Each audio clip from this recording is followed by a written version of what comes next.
you will have to make huge sacrifices. Never, ever you give up. You try once, you fall flat on your face, get up again. So if you don't prepare, if you prepare, you prosper. Yes. So you can prepare to prosper or prepare to fail. Okay. Hello, African Risers. Welcome to the #1 platform for celebrating and cultivating African excellence. On today's episode, we learn from one of Africa's wealthiest women, Mrs. Folorunsho Alakija. She has an estimated net worth of over $2 billion, and this is her top 10 tips on how to achieve success.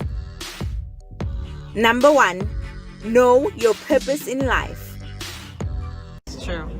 Because when we find out what our purpose in life is, that will determine our destiny. And we have to walk and work towards our destiny. We have to be hard workers. We have to be persistent people. That's right. We have to be able to persevere. That's right. We have to know that it's only those who work hard That's right. that can achieve their aims and their purposes. Life, that's right. When you're looking for a mentor, you need to have identified what you want to achieve in life. And then go and look for those who have gotten there, seen it, done it, and excelled in it. That's right. That way, you can learn from them. That's right. And make sure that you hold on to them. Yes. Because you find that anybody that you approach as a youth, and you approach someone who has already done everything that you want to achieve, and you speak to them, usually they're always very willing. That's right. They always feel very honored. And they will do their best. That's right. To help. They usually don't leave you halfway there. Yes. They hold your hand and they take you all the way. Yeah. Because they want to be able to say at the end of the day that they were able to help somebody in life. That's right. And the more they're able to help more people, That's right. the more personal satisfaction that it gives them. Number 2, never take no for an answer.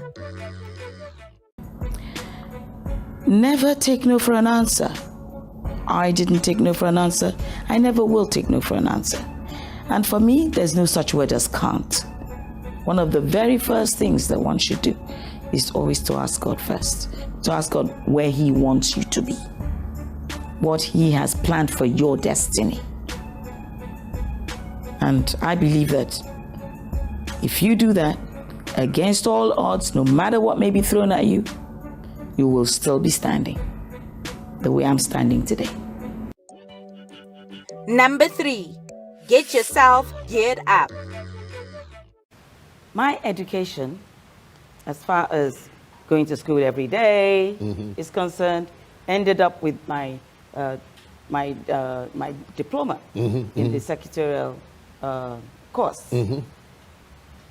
And I carried on wanting to improve myself. Okay.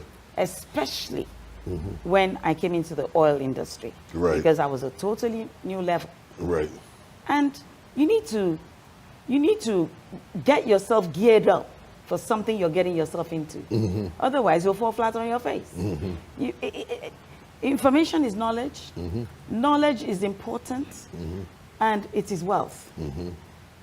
You cannot really succeed in life without getting education and without getting information, without getting yourself ready to face the world. And you're going to be in boardrooms Right. in this business.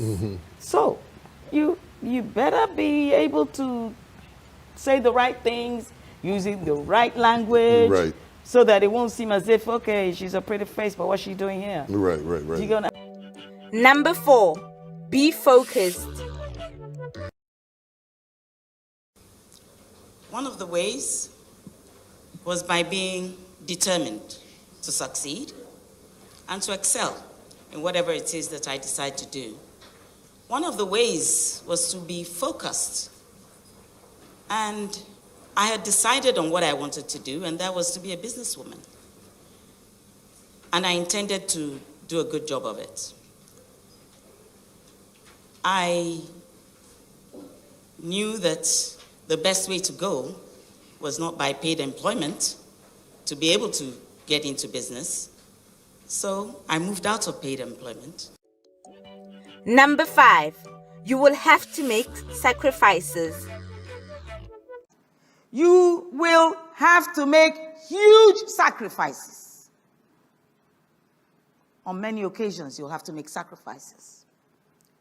Show me a man or a woman that has succeeded, and I will show you someone who has sacrificed either time, money, comfort, sleep, or even food to get to where they are.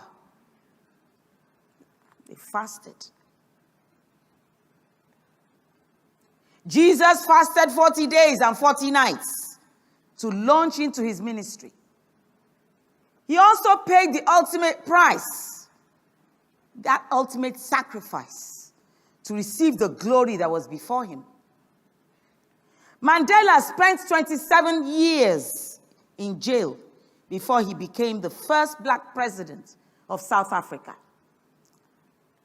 Samuel Ajayi Crowther sacrificed many years of labor in the Anglican Church before he became the first black bishop of the Anglican Church in West Africa, and eventually had a university named after him. It took Fanfa Oil 15 years to reach first oil, and it took me 25 years from my initial interaction with the oil industry to get to where I am today. Number 6, do your homework. So we have to do our homework. We have to research. We can't fold our arms and say, well, they said there's a God and he's supposed to do things for us, and we just expect that the miracles will just come, flowing down. That's not the way it works. You have to pray. Yes. I do that a lot. I let him guide me. But the fact that, he's ready and willing to always guide us because we are his children and he loves us is not enough. Okay. He expects us to do our homework. He expects us to put systems and practices and policies in place. Okay. So just waking up one day and saying that, oh, because Jane is into this line of business, that's what I'm going to do. Okay. It doesn't mean it's going to work for you. Okay. First and foremost, you have to ask yourself, is this something that I'm going to be able to achieve? And am I going to be able to do this? Is this something that I'm going to love doing? Because every time that we get up to go to work in the morning, we have to look forward to going to work, not grumbling before we go to work. If it's not your line of business or the kind of thing that you would enjoy doing, then you're in the wrong line of business. Okay. So we have to go to the drawing board, decide on where our location is going to be, because location plays a very important and strategic part of decision making and business building and growth and development. So if you're doing the right business and you're doing it in the wrong location, it's bound to fail. So if you don't prepare, if you prepare, you'll prosper. Yes. So you can prepare to prosper or prepare to fail. Okay. You understand? Okay. So it's important to, to dot your I's and cross your T's. Okay. Number 7, see opportunities. I had met a lot of people from all walks of life in my fashion business. Different categories of people from top to, And a friend of mine said to me that she would like me to please see if I could, she was brokering on behalf of an American company who wanted to lift crude in Nigeria. And she thought, okay, you know so many people. Surely you might be able to see the petroleum minister and see whether they'll be able to lift the crude. So I said, okay. I went to see my friend, the late Dr. Mrs. Miriam Babangida, and I asked her to please get me an appointment with the petroleum minister. I told her the reason, and she got me the interview, the appointment. And I saw him. I told him why I was there, and he wasn't inclined towards giving out more of Nigeria's crude to, to multinationals and what have you. So he said, would they want to invest in Nigeria? I took the message back, and they said they weren't interested in investing in Nigeria. Ordinarily, I know that with that could have been that, and it could have ended there. Right. But I sat down and I thought about it. I've put a foot in the door. Am I just going to let that door shut in my face? Yeah. No. That's not me. I don't work like that. I saw an opportunity, and I went back to my friend. I said, could you please get me another appointment? It took time, and I got another appointment. Number 8, never give up. Never ever you give up.